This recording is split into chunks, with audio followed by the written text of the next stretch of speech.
madasha toddobaad ee iskaashiga Afrika iyo Japan oo ay martigelinayso magaalada Yokohama ee dalka Japan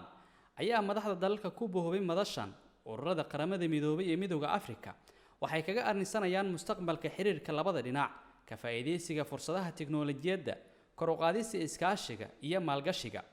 qodobada sidoo kale muhiimadda lagu siinayo madashan waxaa ka mid ah iskaashi laga sameeyo dhinacyada amniga socdaalka horumarinta xirfadaha shaqa abuurka xuquuqda aadanaha iyo dimuqraadiyadda fadhiga maalinta koowaad ee madashan oo ay wadajir u gudoomiyeen ra'iisul wasaaraha Japan mudane Shinzo Abe madaxweyne sharafeedka mudane Abdul Fattah al-Sisi iyo gudoomiyaha midowga Afrika mudane Musa Faqi ayaa si gaar ah diiradda loogu saaray shaqa abuurka dhalinyarada xoojinta fursadaha haweenka dhiirigelinta ganacsiga gaarka loo leeyahay iyo qiimeynta miradhalka mashaariicda qaramada midoobay ee Japan ay wadajirka uga fulinayaan dalalka Afrika 4500 oo qof oo isugu jira maalgashadayaal iyo wakiillo ka socda shirkado caalami ah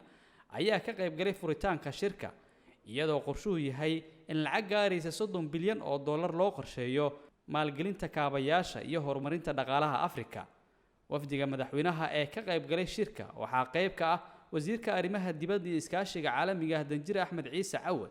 wasiirka maaliyadda Soomaaliya mudane Cabdiraxmaan Ducaale Beyle iyo agaasimaha guud ee madaxtooyada qaranka injineer Nuur Diriye Xirsi